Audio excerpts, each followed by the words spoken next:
Hello दोस्तों, कैसे हैं आप। आज नया एक्सरसाइज नया चैप्टर स्टार्ट कर रहे हैं। उसमें ले रहे हैं हम एक बहुपद जिसको पॉलिनोमियल कहते हैं। इसका क्वेश्चन लिख रखा है। फर्स्ट वाला क्वेश्चन नहीं, एक्सरसाइज से पहले कुछ एग्जाम्पल हम आपको यहाँ पर करके शो कर रहे हैं, जिसमें लिख रखा है द्विघात बहुपद x² + 7x + 10 के शून्य ज्ञात कीजिए। शून्यकों के गुणांकों के बीच संबंध की सत्यता की जांच कीजिए। इसके लिए हम सबसे पहले इसको सॉल्यूशन कैसे करेंगे। सॉल्यूशन करने से पहले आपको पेन और अपनी कॉपी साथ में रख करके एक एक स्टेप वाइज आप उसको सुन करके और उसको पॉज करके देखते रहेंगे तो जल्दी से क्वेश्चन हमारा सॉल्यूशन होगा। और एग्ज़ाम के लिए 2 मार्क्स का इसमें से निश्चित रूप से आता है। 2 मार्क्स इसमें से आने वाला है, इसलिए इस एक्सरसाइज को हम बड़े अच्छे से सीखेंगे। पहले वाला लिख रखा है, सबसे पहले हम करेंगे x² + 7x + 10 के फैक्टर कर लेते हैं। गुणनखंड हम इसकी याद करते हैं। गुणनखंड याद करने के लिए क्या करेंगे, देखेंगे जो हमारे पास कांस्टेंट है एक अचर पद है उसके और जो x² है इसके गुणांकों को गुणा करेंगे। नहीं कि इसका गुणांक 1 है और ये 10 है, इन दोनों को गुणा करेंगे तो 10 हो गया। 10 के ऐसे गुणनखंड हैं जिनका योग 7 होता है। तो हमारे पास मालूम है 10 के गुणनखंड हम देखते हैं। 10 × 1, एक तो ये हो गया, और दूसरा होता है 10 का गुणनखंड 5 × 2, और इसके अलावा 2 ही गुणनखंड होते हैं। इन दोनों गुणनखंडों में देखते हैं कि इन दोनों को जोड़ करके अगर हम 10 में 1 जोड़ते हैं 10 × 1 = 11 हो जाता है। अगर हमें 11 यहाँ पर लिखना होता है, यानी यहाँ पर 7x है, 7x की जगह 11 होता, 11 होता, तो हम यहाँ पर 10 × 1 लिख देते। तो इसलिए यहाँ पर 7 है, इसलिए ये पॉसिबल नहीं है। 5 × 2 लिख रखा है, देखते हैं 5 × 2 7 होता है, तो इसलिए यहाँ पर जो इसका गुणनखंड हो जाएंगे वो ऐसे लिख लेंगे हम 7x² + x² + 5 + 2 × x + 10। अब x² ऐसे ही हुआ, इससे अंदर मल्टीप्लाई करते हैं 5x + 2x + 10 हो गया। इन दोनों से और इन दोनों से कॉमन ले लेते हैं, x कॉमन आएगा, x + 5 हो गया और +2 कॉमन आया, x + 5 ये भी हो गया। अब इन दोनों में कॉमन हम देख रहे हैं, यहाँ पर x + 5 है, इसमें भी इस टर्म में भी x + 5 है। दोनों से x + 5 फिर से हमारे पास कॉमन आ जाएगा और हमारे पास बच जाएगा x और 2 यानी x + 2 बच जाएगा। अब हमें यहाँ पर शून्य ज्ञात करने हैं, जैसे लिखेंगे क्योंकि x + 5 = 0, x = -5, ऐसे ही x + 2 = 0, x = -2 हो गया। अब शून्य यहाँ पर हम इसको निकाल रहे हैं, शून्य हमारे पास 2 आ गए हैं, -2 और -5, ये 2 शून्य आ गए। अब इनकी सत्यता की जांच करते हैं।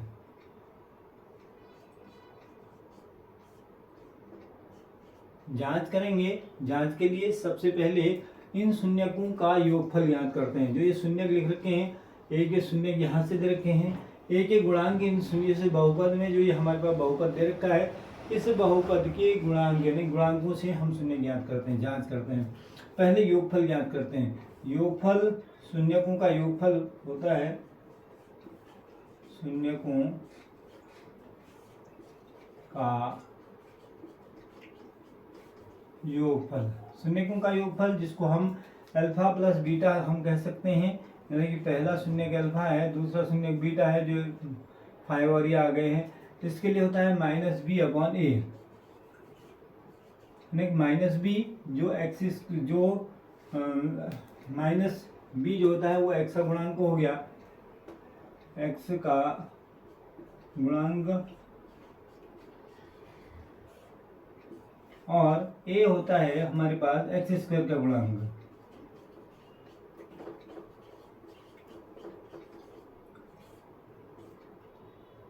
x² का गुणांक। तो अब हम यहाँ से इसको सॉल्यूशन करते हैं।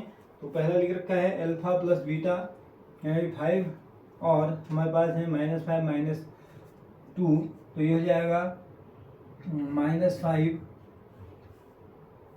+ -2 इक्वल टू हो गया -7, यहाँ से आ गया। अगर हम यहाँ से देखते हैं तो -b यानी कि b मतलब x का गुणांक 7 है, 7 हो गया, अपॉन हमारे पास x² का गुणांक 1 है, अपॉन 1 हो गया। तो ये -7 इक्वल टू -7 आ रहा है। तो पहले हमें इससे पता चल रहा है कि जो इसका योगफल है शून्यकों का वो दोनों सेम आ गए। अब शून्यकों का गुणनफल हम याद करते हैं। यहाँ पर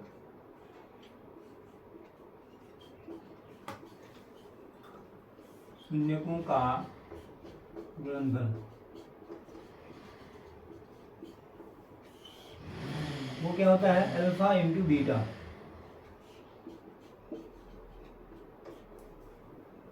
equal to C upon A होता है।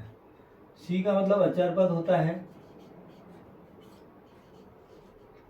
और ए होता है, जैसे यहाँ लिख रखा है x² का गुणांक, x² का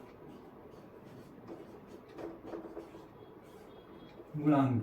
तो सी और ए हमको मालूम हो गया, अल्फा और बीटा हमको मालूम है। 5 × 2 हो गया -5 × -2, और यहाँ सी है 10/1। -5 और -2 मल्टीप्लाई करेंगे तो 10 हो जाएगा, और ये 10 × 1 इक्वल टू 10 होता है, तो 10 आ गया। तो हमारे पास जो गुणांक आएंगे, शून्यकों का गुणनफल आया वो भी सेम आ गया, 10 × 10, और ये भी 10 आ गया। तो इससे हमें सत्य की हमारी जांच होती है कि जो हमारे जो शून्य यहाँ पर आए हैं ये शून्य सही हैं। अगर ये शून्य सही आएंगे तो ये दोनों मान भी हमारे सही आने चाहिए। अगर ये सही नहीं होंगे तो इनकी वैल्यू सही नहीं आएगी।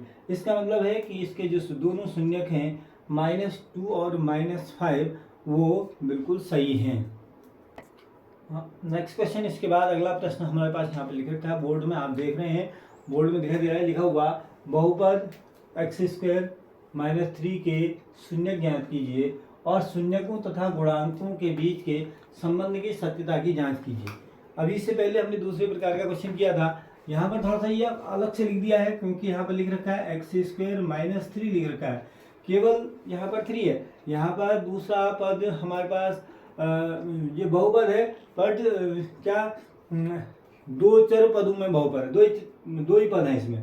तो इस दो पदों में अभी तक हमने 3 पद वाला किया था, उसमें हमने देखा था कि इस अचर पद के ऐसे गुणनखंड करना जिनका योग या अंतर जो भी हमारे पास होता वो उसको करना। लेकिन यहाँ पर केवल x² - 3 है, तो इसको कैसे हल करेंगे थोड़ा सा देख रहे हैं। x² माइनस जो 3 है वो √3 का स्क्वायर होता है। हमने इसको एक सरल समीकरण के रूप में लिख दिया है। तो सरल समीकरण क्या होती है, a² - b² जिसको हम कहते हैं, ये इक्वल टू होता है a + b और a - b। ये सरल समीकरण होती है। इसके रूप में हमने लिखने के लिए हमने इसको ऐसा बना दिया। अगर हम ऐसा इसको नहीं लिखेंगे तो इसके अतिरिक्त तो हमें यहाँ पर कोई गुणनखंड हमारे पास यहाँ संभव नहीं हो सकते थे। तो इसलिए अब हम इसको इस सरल समीकरण के रूप में लिख रखा है। तो हम इसको लिख देते हैं x² x + √3 x + √3 और दूसरा हो जाएगा x - √3।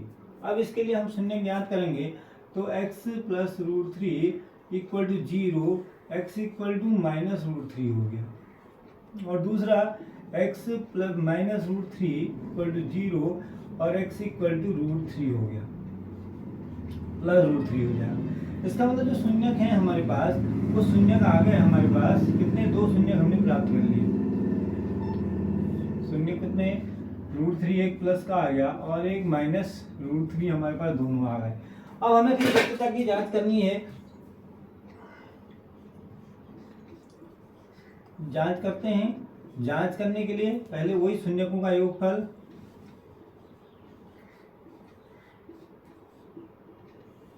शून्यकों का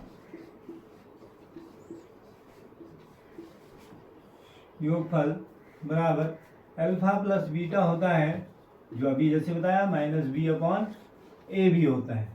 तो अल्फा और बीटा हमारे पास आ गए हैं, क्या, √3 और -√3। तो हम इसको लिख सकते हैं √3 - √3 और -b और /a। b की वैल्यू यहाँ पर है नहीं, इसलिए यहाँ पर 0 हो जाएगा। b नहीं लिख रखा है, x लिखा नहीं है, तो x के फॉर्म में है नहीं, स्क्वायर है, इसलिए a की वैल्यू 1 है। तो माइनस और माइनस यहाँ से एक √3 है, एक प्लस है एक माइनस है, 0 आ गया, और 1 से 0 को डिवाइड किया तो 0 आ गया। तो पहला तो हमारे पास सही आ गया, योगफल हमारे पास जो शून्यकों का योगफल था सत्यता की जांच के लिए वो 0 आ गया, सही हो गया। दूसरा शून्यकों का गुणनफल हम यहाँ पर ज्ञात कर रहे हैं।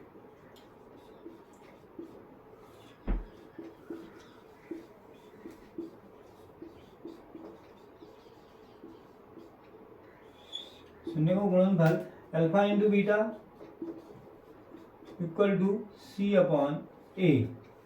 अल्फा और बीटा एक √3 है, एक माइनस इंटू माइनस √3 है, और यहाँ बस सी की वैल्यू है हमारे पास -3 अपॉन ए की वैल्यू 1 है। √3 इंटू √3 3 हो गया, और ये माइनस है तो इसलिए -3 आ जाएगा। 3 अपॉन 3 इक्वल टू -3 हो गया। अब हमारे पास यहाँ पर दोनों की वैल्यू आ गई है, यानी कि गुणनफल भी आया तो हमारे पास 3 और -3 आ गया। हमने जो फॉर्मूला लिखा और जो शून्य का है दोनों से ज्ञात किया तो -3 आ गया गुणनफल, और हमने योगफल ज्ञात किया, जो शून्य का आए थे उनसे योगफल किया वो भी 0 आया, और हमें यहाँ पर जो ये बहुपद दे रखा है उसके गुणांकों के आधार पर हमने यहाँ पर योगफल निकाला, वो भी 0 आया। इससे हमें पता चलता है कि दोनों बराबर हो रहे हैं, तो हमारा जो शून्यक है, हमारे यहाँ पर जो शून्यक आए हैं उनकी वैल्यूज हमारी सही आई है, यानी कि आंसर हमारा राइट हो गया। इससे हमारे सत्यता की जांच भी हो गई है। इसका मतलब दोनों हमने जो पार्ट किया वो ये सही हो गया। अभी तक हमने इसके प्रश्नावली से पहले बहुपद के जो क्वेश्चन थे, एग्जाम्पल थे, उन एग्जाम्पलों को हमने यहाँ पर थोड़ा सा समझा, और उस एग्जाम्पल के आधार पर अब हम यहाँ पर आपके जो एक्सरसाइज 2.2 का है उसके क्वेश्चन नंबर 1 उसमें लिख रखा है बहुपद के शून्य ज्ञात कीजिए और शून्यकों तथा गुणांकों के बीच के संबंध की सत्यता की जांच कीजिए। यानी कि जो एग्जाम्पल हमने किए हैं सेम उन्हीं एग्जाम्पलों के अकॉर्डिंग जो ये प्रश्नावली है उसको हम सॉल्यूशन करेंगे।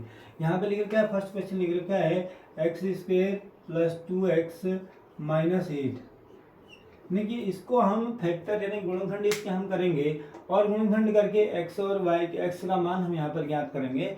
जैसे इसके पहले दो हमने एग्जाम्पल हमने किए हैं, उन एग्जाम्पलों के आधार पर हम इसको कर रहे हैं। देखो क्या, फर्स्ट में ये -8 है और यहाँ पर x² का गुणांक 1 है, यानी कि ऋण 8 से 1 को गुणा करेंगे तो ऋण 8 ही आएगा।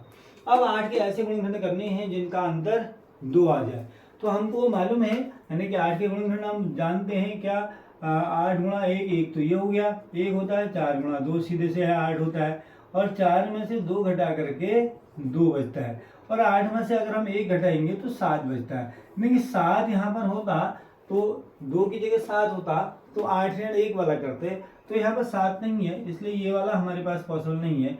हम इस वाले फैक्टर को लेंगे तो जिससे हमारा ये सॉल्यूशन हो जाएगा। तो इस फैक्टर को लेंगे तो क्या हो जाएगा, x² प्लस इसकी जगह 2 की जगह हम लिख लेंगे 4 - 2, यानी 4 में से 2 माइनस करके 2 आएगा, और x ये है ही है -8 हो गया।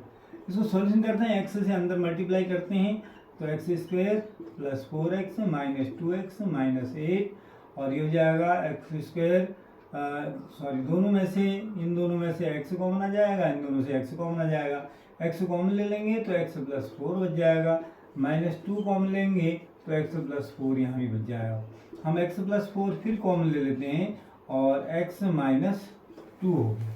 हमारे पास दो फैक्टर आ गए हैं, x + 4 और x - 2। अब हम यहाँ पर x से यहाँ शून्य ज्ञात करते हैं, x + 4 = 0, x = -4। दूसरा x - 2 = 0, x = 2 हो गया। तो हमारे पास शून्य आ गए हैं दोनों। क्या क्या आए शून्य दिख रहे हैं यहाँ पर, -4 और 2 आ गए। हम यहाँ पर लिख देते हैं तो -4 और 2। अब क्वेश्चन बहुत सिंपल सा है जिसको हम लॉलीपॉप कहते हैं, तो यानी लॉलीपॉप का मतलब वेरी सिंपल क्वेश्चन हो गया है। अब हमने यहाँ पर शून्य निकाल दिए, शून्य निकालने के बाद क्या, अब इसके संबंध की सत्यता की जांच करनी है। जांच करने के लिए क्या हो जाएगा, अभी हमने योगफल शून्यकों का योगफल पहले निकाला,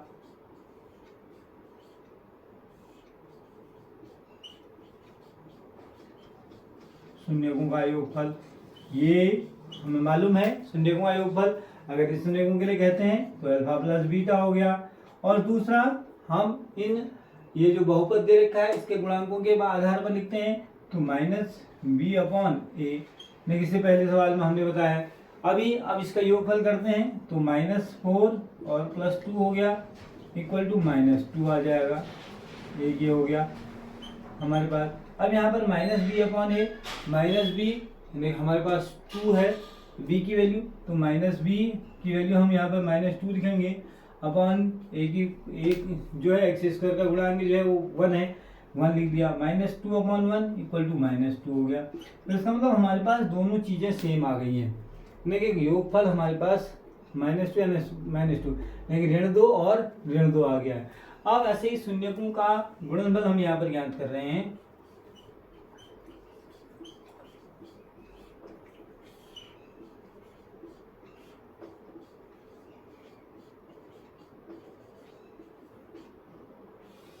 शून्यकों गुणनफल होता है हमारे पास अल्फा इंटू बीटा, और यहां से होता है सी अपॉन ए।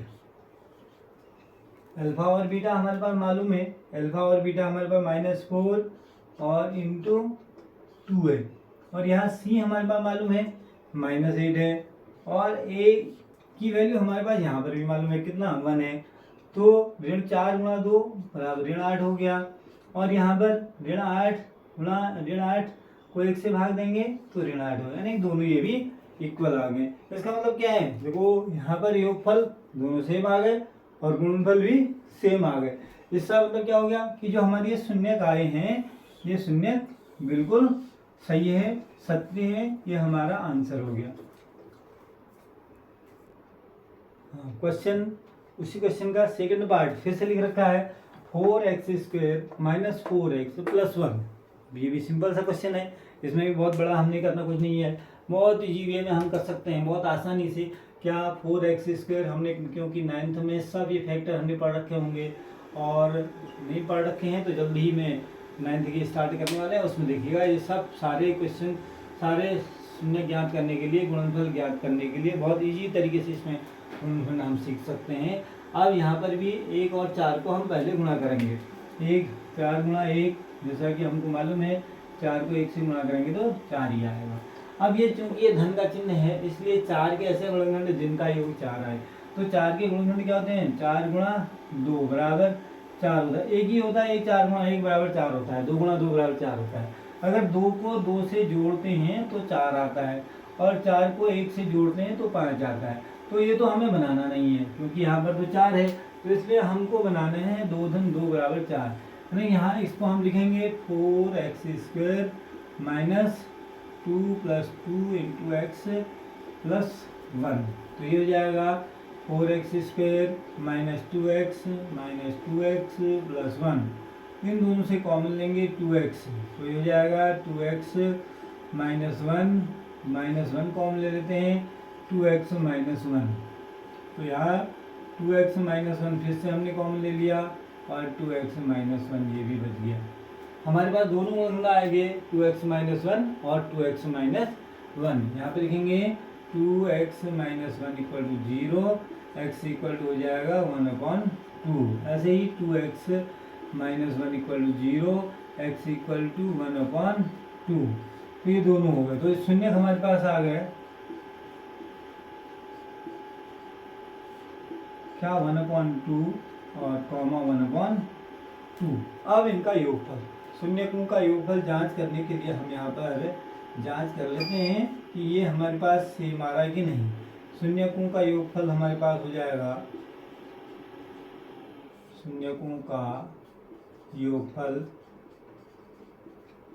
किससे, पहले अल्फा प्लस बीटा, और दूसरा -b/a, अल्फा प्लस बीटा 1/2 + 1/2, और -b/a, माइनस पहले से है और b की वैल्यू 4 है, -4/4 हो गया। हमको मालूम है 1/2 और 1/2 हम ऐड करेंगे, यानी हाफ और हाफ को प्लस करेंगे तो 1 आ जाएगा। यहाँ पर भी 1/2 को जोड़ दिया तो 1 हो गया, और 4 से 4 में भाग दिया तो 1 आ गया, तो शून्यकों का योगफल हमारे पास 1 आ गया। अब शून्यकों का गुणनफल हम यहाँ पर ज्ञात करते हैं। शून्यकों का गुणनफल बराबर अल्फा इंटू बीटा और इक्वल टू सी अपॉन ए भी होता है। अल्फा और बीटा हमारे पास आए हैं 1/2 और 1/2 बराबर, और सी अपॉन ए, सी का मान हमारे पास 1 है और ए का मान 4 है, नहीं 1/4 ये हो गया। 1/2 गुणा 1/2 बराबर 1/4 और बराबर 1/4। नहीं, इसका मतलब क्या है, देखो यहाँ पर गुणनफल भी हमारे पास सेम आ गया और योगफल भी सेम आ गया। इसका मतलब जो शून्यक आए हैं वो हमारे बिल्कुल सही हैं। अगर यहाँ पर ये गलत आते, अलग अलग वैल्यूज आती दोनों की, तो इसलिए ये क्या हो जाता, ये शून्यक सही नहीं होते। जब ये शून्यक सही नहीं आएंगे तो ये हमारी वैल्यूज सही नहीं आएंगी, इसलिए ये दोनों सही आ गए।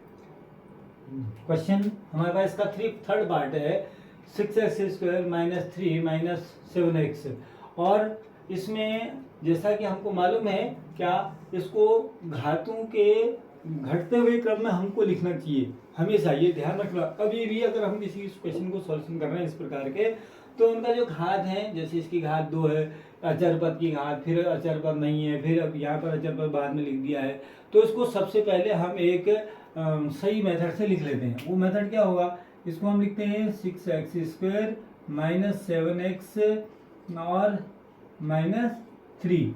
देखिए ये घातों के घटते हुए क्रम में लिख दिया गया है। अब इसको घातों के घटते हुए क्रम में लिखा, तो अब इसके जो गुणनखंड होंगे वो हम आसानी से अब कर पाएंगे।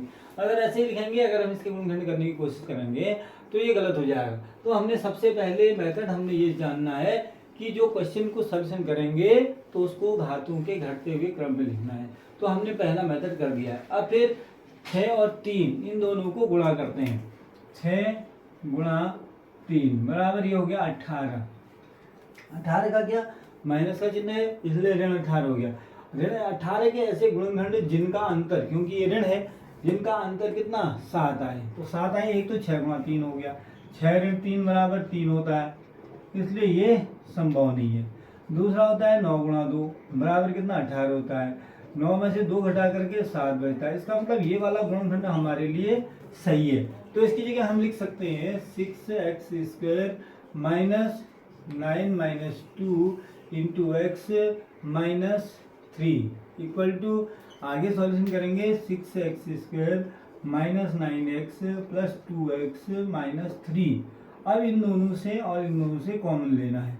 इन दोनों से कॉमन 3x आएगा, तो ये हो जाएगा 2x - 3, और यहाँ से +1 आएगा तो ये हो जाएगा 2x - 3। फिर से 2x - 3 फिर कॉमन आया और 3x + 1 हमारा बच गया है। अब यहाँ पर हम निकालते हैं 2x - 3 equal to 0, 2x equal to 3 हो जाएगा, x इक्वल टू 3/2 हो जाएगा। ऐसे यहाँ भी 3x + 1 equal to 0, 3x equal to -1, x equal to -1/3। तो हमारे पास शून्य आ गए दोनों, कितने, शून्य इक्वल टू हो गया 3/2 आया एक, और एक -1/3, दोनों शून्य आ गए। अब इनको हम सत्यता की जांच कर लेते हैं। इनकी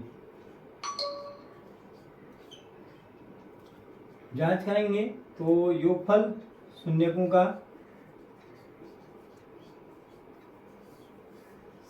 का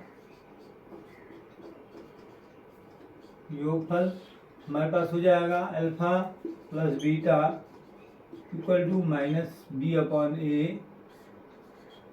अल्फा और बीटा हमारे पास 3/2 -1/3 ये रखे हैं, इक्वल टू -b। b की जगह हमारे पास -7 हो गया, पहले से माइनस होता है, और एक -7/a 6 हो गया। इन दोनों का एलसीएम भी यहाँ पर 6 हो जाएगा, 3 × 9 - 2, और ये हो जाएगा 7/6।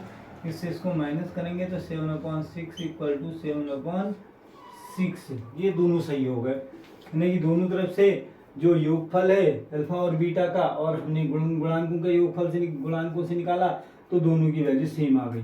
अब गुणनफल निकाल लेते हैं। ऐसे ही गुणनफल देखेंगे तो क्या होता है, alpha into beta equal to c/a। Alpha और बीटा की वैल्यू हमारे पास है कितना 3/2 इंटू -1/3 और यहाँ पर c/a, c की वैल्यू हमारे पास -3 है और a की वैल्यू हमारे पास 6 है। ये हो गया, इससे 3 से 3 कैंसिल हो गया, ये -1/2 आया, यहाँ पर 3 1 जा 3 3 2 जा 6 हो गया, ये भी -1/2 आ गया। देखेंगे तो हमारे पास यहाँ पर फिर से हमने कंपेरिजन किया, इसके गुणांकों से हमने गुणनफल निकाला और गुणांकों से भी योगफल निकाला, तो दोनों की वैल्यू जो है वो सेम आ रही है, 7/6 और 7/6।